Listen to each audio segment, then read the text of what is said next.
When Pavel Durov decided to take a weekend trip to France, he probably didn't anticipate that his brief stop would end not in a luxurious Parisian restaurant but in a jail cell. However, unexpected turns are common, especially when you're accused of aiding some very bad actors. The arrest of the Telegram founder has become a global headline, and the reasons behind it are both serious and complex. Why is Pavel Durov facing prison time? Pavel Durov is facing several grave charges that sound more like the plot of a crime novel than the reality for a tech entrepreneur. The French authorities accuse him of allowing Telegram to become a haven for criminal activities. All the accusations brought against Pavel Durov reminds the list of those when you want to complain about any post on Telegram. The charges include aiding terrorism, which claims that Telegram has become a favored platform for terrorists to coordinate attacks and spread extremist content. You sleep well at night knowing terrorists use your platform? And our right for privacy is more important than our fear of bad things happening, like terrorism.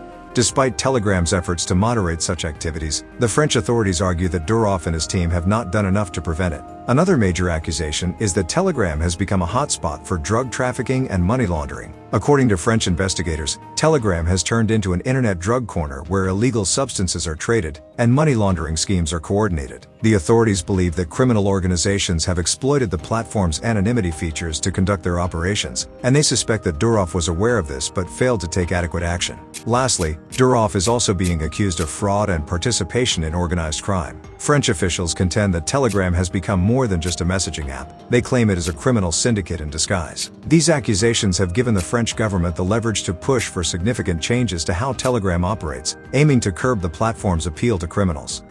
Telegram and encryption. How secure is it really? For those unfamiliar with Telegram, it's marketed as a privacy-first messaging app, but the reality of its encryption is more nuanced. In Telegram's case, regular chats are not end-to-end encrypted. This means that messages in these chats are stored on Telegram servers and could potentially be accessed by the company, or in some cases, by authorities if requested. So, if you're discussing sensitive information in a regular chat, it's not as secure as you might think.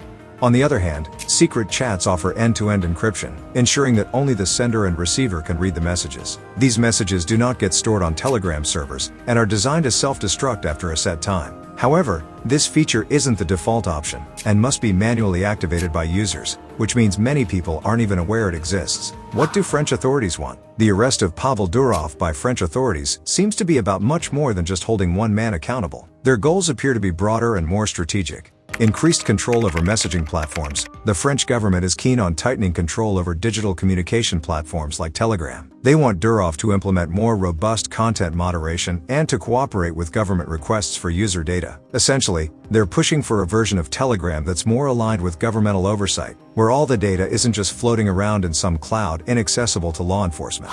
Setting an example, Durov's case might serve as a warning to other tech companies. It sends a clear message: if you refuse to cooperate, you could be next. By cracking down on Telegram, French authorities are likely hoping to discourage other platforms from resisting government demands for access to data. Reducing crime. At its core, the French government's actions aim to reduce the amount of criminal activity happening on Telegram. Ideally, by forcing Telegram to hand over user information and enforce stricter content moderation, they can prevent the app from being used for illegal activities, pushing criminals back to less sophisticated methods like passing notes or using carrier pigeons. Of course, in reality, they are seeking to gain access to information that could help in ongoing criminal investigations. A French judge on Wednesday opened a formal investigation into Telegram founder Pavel Durov for organized crime, but he can avoid pre-trial detention by posting €5 million bail. Durov must report to police twice a week and is prohibited from leaving France, Reuters reports.